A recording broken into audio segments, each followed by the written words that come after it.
Hey folks, good morning, good afternoon, good evening, whenever you're watching this video. This is News and Views by Doug. This is where I give my opinions and observations on world events, politics, and pretty much anything else I feel like talking about. And today is Monday, June 22nd. Well, the Middle East is all in the news again, and then Iran and Muslims and everything else that's going on right now. So yesterday, Vice President Vance met with the Iranian delegation for the beginning of the peace talks. And Iran walked out. There's a lot of things going on, but I can tell you this automatically. I kind of wish that Marco Rubio, the Secretary of State, was actually there instead of Vice President Vance. I think Rubio is a stronger leader, and he knows his diplomacy. But all this word's coming out from Iran that their supreme leader, the cardboard Ayatollah, supposedly really doesn't agree with any of the points on this negotiations, and he doesn't want to give up his proxies around the world. He doesn't want to give up his nuclear ambitions, and he told his diplomats at the meeting not to give in to anything. But since the U.S. isn't going that direction, they kind of let him know that, hey, we're going to have to cross your line that you told us not to. Well, a very prominent member of the parliament, who's a cleric, he came out on state television yesterday in Iran, and he basically was giving away some state secrets about what the cardboard Ayatollah has been saying. And midway through his speech on Iranian state TV, suddenly the TV just went, it just blacked out. And the news director or the station manager resigned almost immediately. The other hardliners in the IRGC have basically said that this cleric needs to be prosecuted for giving away state secrets about what's really going on. But Iran has no credibility, and they will not deal in good faith. And from what I've seen on the agreement, we were giving them everything. We're giving them money. We're letting them build ballistic missiles with no limited range. They were going to do their nuclear, enrich the uranium no matter what they said. They were going to open up the Strait of Hormuz, which apparently on Friday they said it was open. And then the IRGC on Saturday morning said, no, it's closed. And then their politicians came back, their foreign ministers, saying, oh, no, it's open. But in the meantime, 55 tankers went through the Strait of Hormuz with U.S. Navy escorting them. But also, Iranian supertankers, part of their secret fleet, at least 5 of them, went through the Straits of Hormuz because we're no longer blockading them.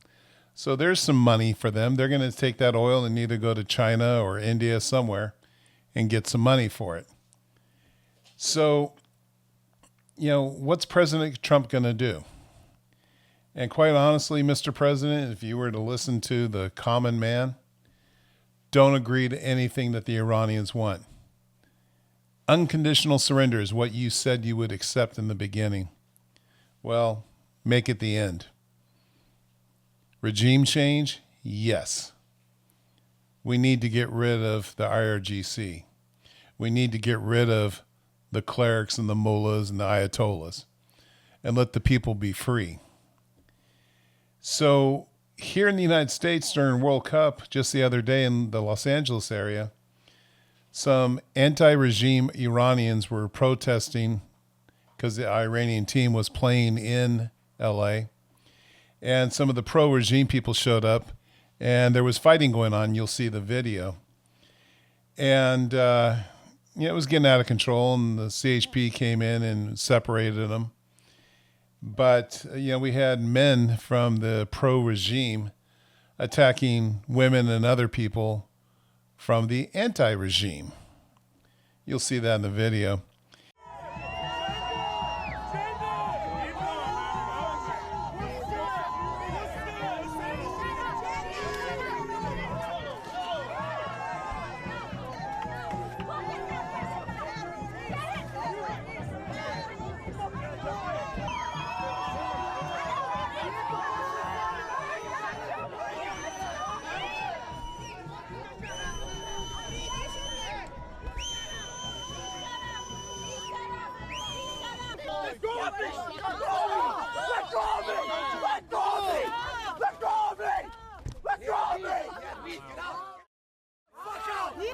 People pushing me, grabbing me, and they're trying to.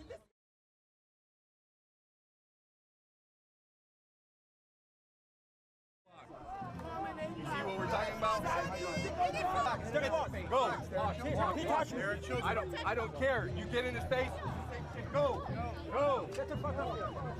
Watch your fucking mouth. I already told you. Also word came out yesterday. The Iranian team is they're sitting in Mexico, in Tijuana, Mexico, right next to San Diego. And you're not allowed to stay in the United States in between their matches. They have to fly back to Tijuana after their match. And then they fly to the host city where their next game is. And apparently they tried to have a person linked to the IRGC who's not normally with the team. They tried to sneak him onto the plane. And he was denied entry into the United States. And then as it turns out, our Homeland Security, the new director, he basically has said that there's been a lot of Iranians trying to come through the northern border and that the Canadians are turning them away because many of them are linked to the IRGC or Hezbollah or whatever. You'll see those videos. Keeping an eye on the threat Iran poses to our national security back here at home. We've seen an unusual amount of Iranian nationals trying to sneak in through our northern, not southern border, because President Trump's policies have closed the southern border.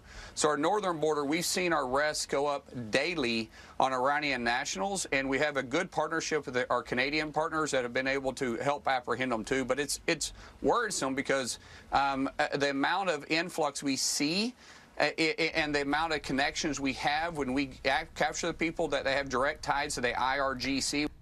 Homeland Security Secretary Markwayne Mullin also said Iran tried to use the World Cup as a way to get a terror suspect with ties to the IRGC into the U.S.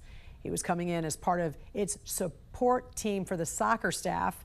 Mullin says that suspect was stopped from boarding a flight to the U.S. after a security. U.S. Homeland Security Secretary Markwayne Mullin has made a startling claim, alleging that Iran attempted to use its 2026 FIFA World Cup delegation as cover to move individuals with ties to the Islamic Revolutionary Guard Corps into the United States. U.S. accepted 53 members of Iran's World Cup delegation, while blocking the remainder after screening identified IRGC connections. Iran's delegation totaled more than 100 people. The rest of the individuals Iran tried to bring in all also had direct ties to the IRGC and aren't their normal traveling group. The president of Iran's Football Federation was among those denied entry. So, even the World Cup, it's got its issues with the politics. Now, yesterday in New York City, the Muslims decided to have their, it was a peaceful march, but it was to remember their martyrdom, that the son of the Prophet Muhammad, a couple of hundred years ago, died in a battle, and they were remembering him. So what do? They take over a New York City street, and you'll be the first clip that you see. They had white donkeys with blood poured on them to represent the horses that had been in the battle, then that came back without a rider, and the horse was bloodied. But you can see blood on a child. So they're out there doing their Muslim thing. They're beating their chests and chanting their things. And then you'll see other video from New York City where they're screaming for the global intifada. And basically what that is, if you don't know, it's a call to rise up and violently take over the world. Not just us, but the world. And then you'll see some other videos of them taking over Times Square and doing their prayer thing. And the police allowed them to do it. Nobody stopped them. And then in the last clip, you'll see this leader among the Muslims in New York City talking trash about Christianity and saying that they will take over.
This is the behavior of a Christian? Do you think our actual Christian brothers and sisters behave like this? No. These are the extremist far-right versions of the Christians. This isn't what Christianity teaches you. What did Christianity teach you? Let me teach you. Let me show you something. Come and bring your cheek over here so I can slap it and you can turn the other cheek. No peace! Israel out of the Middle East! There's no peace! Israel out of the Middle East! You stood with us today. You saw the faces of the martyrs. You heard their names. You're rightfully upset, angry, sad, hurting. But we must take that anger, we must take that sadness and turn it, manifest it into a call to globalize the Intifada. Because as Palestinians continue to bravely confront ethnic cleansing and genocide, it's time for us to globalize the Intifada. This call is rooted in direct action and driven by the belief that all colonized and oppressed people have the right to take back their land, to realize self-determination, and to win liberation by any means necessary. And we build upon the revolutionary spirit and inspiration of Palestinian resistance and the understanding that our liberation is either collective or non-existent, and that this must reflect the interconnectedness of our struggles in our neighborhoods and our homelands. And this is why we are organizing actions every week as we build towards September 17th, a peak day of action across New York City and beyond. I want you to remember this day, September 17th, we're going to be building up to a big action, understanding that it is on all of us to fight for Palestine. Not just Palestinians, not just people who grew up in the struggle, and for us to learn from the fight for Palestine and take those lessons and globalize them everywhere. We've been giving out these stickers the whole rally, and we're still going to be giving them out, and we want to see them everywhere. This is a call. We want people walking by in the streets to see this and to search what the Intifada is, to learn about Palestinian uprising, to learn about resistance. These red and black stickers, take as many as you can put up, and we want to see them everywhere, all over the streets.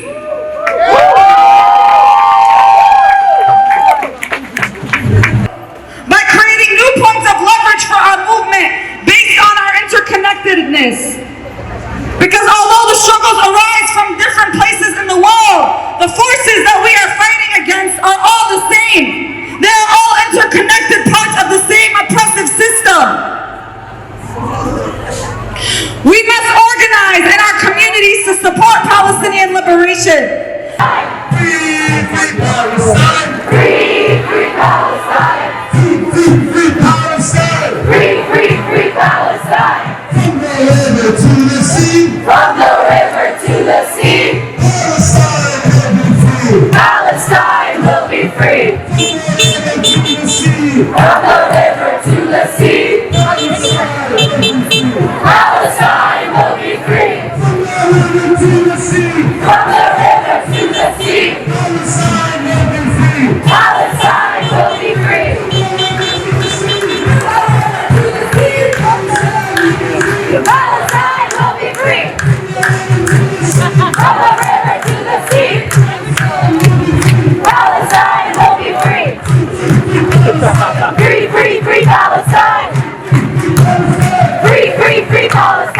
Free, free, free Palestine!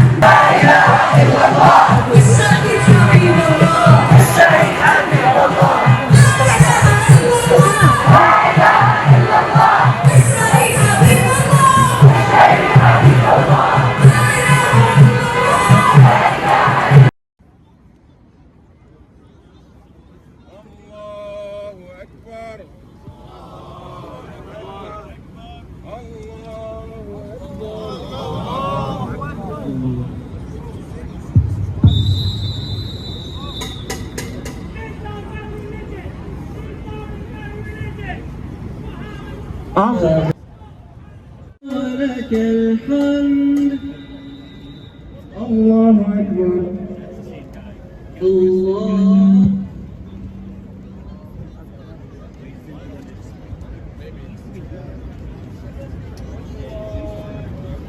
الله أكبر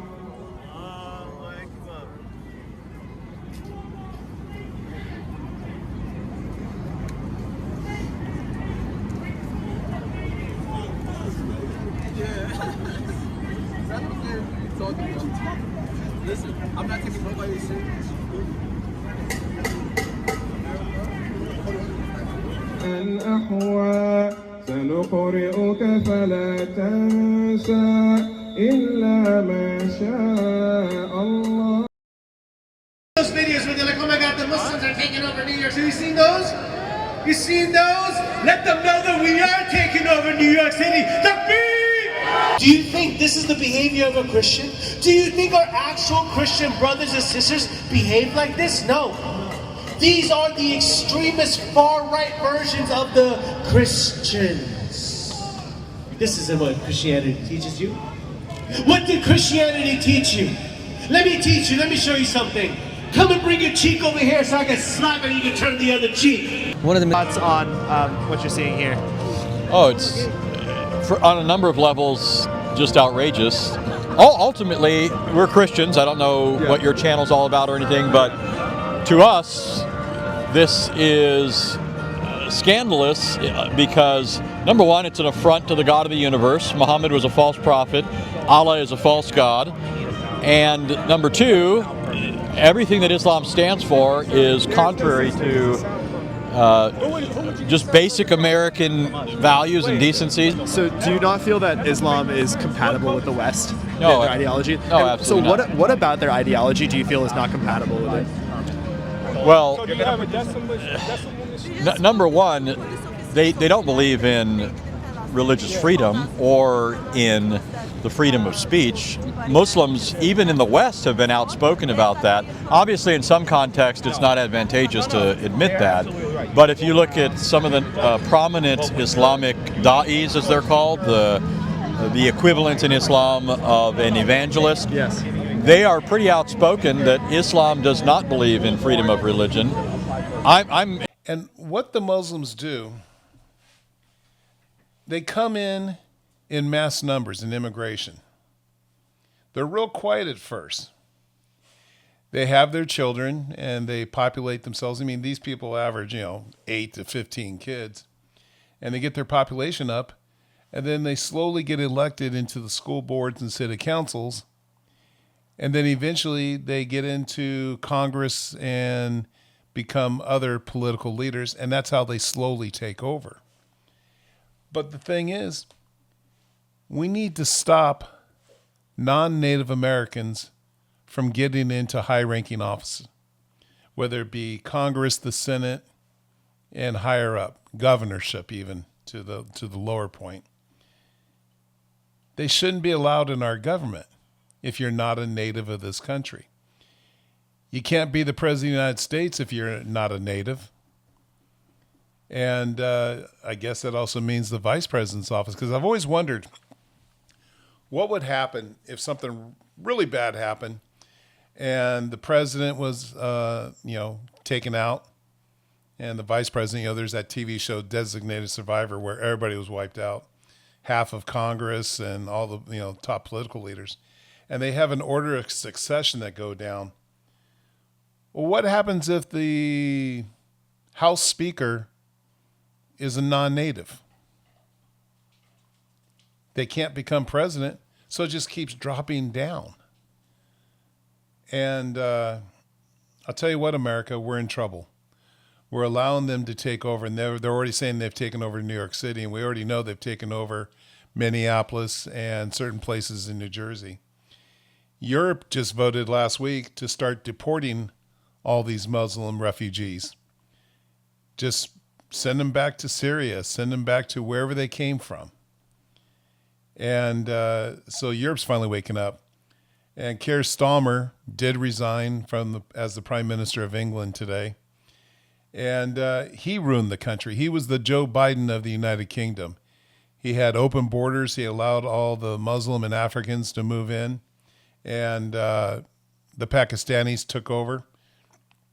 And there's so much crime going on. And the world is now protesting. The world's rising up. You've got protests in Italy, Sweden, Switzerland, Germany, England, Ireland, Northern Ireland. And they want these refugees gone. They want their countries back. They want their cultures back. Well, America, when are we going to do it? We've got so many of these people out there on the left that, demand that these people get to stay. Well, I don't see any of them living with those folks, not in their homes, but they want the U.S. taxpayer to take care of them. We discussed the Persian Gulf and Iran. But Israel's fighting a three-front war right now. Hamas to the south and the west. Hezbollah to the north in Lebanon. And then, of course, the Iranians themselves. But now you've got their own people. We're not talking about the normal Israeli. We're talking about the ultra-Orthodox Jew. You'll know who they are. They wear the funny little hats and they got the curls going down their cheeks. And they hate their own people. And from what I can tell, a lot of them appear to be inbred. And they're the ultra-Orthodox. They have been rioting in Israel because Israel has a mandatory military service, a draft. Mandatory service. The ultra-Orthodox don't want to fight for their own people and their own country. So Israel has been arresting them and imprisoning them for draft dodging. Well, over the weekend, these ultra-Orthodox decided to go and protest and then turned into a riot. They're blocking freeways and streets and just doing all kinds of stupid stuff. And the Israeli police and army went in and crushed them. But I mean, these people even went to the prison because they were going to free their people. And they were attacking the female soldiers and police and just out of control. 10,000 ultra-Orthodox protesters shut down a highway, fires set near Jerusalem. Water cannons, stun grenades, arrests. The cause? Their own people being drafted into a war Israel is fighting on 3 fronts. 80,000 eligible men have ignored their enlistment orders. The IDF needs soldiers. Its own citizens are setting the roads on fire instead.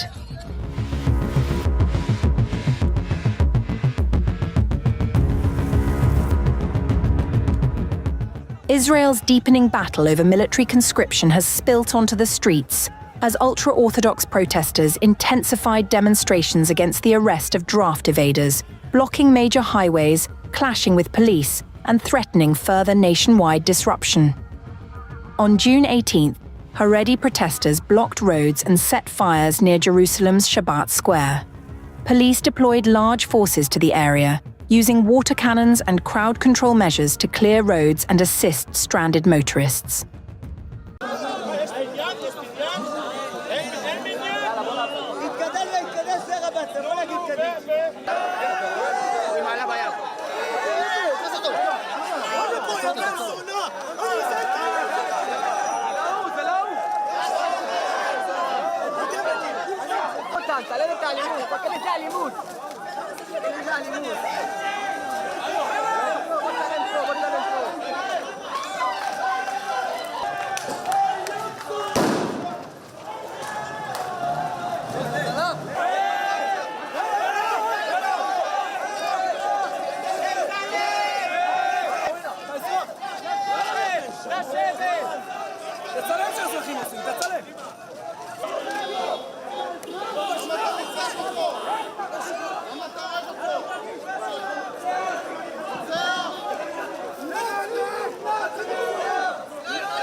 Ultra-Orthodox protesters tried to storm an Israeli military prison. Pulled at barricades, sat in front of vehicles, called there by Israel's largest Hasidic sect. Their demand? Free the men arrested for evading the draft and for attacking a Supreme Court judge's home. Israel is fighting wars on 3 fronts. It is now defending its own prisons too.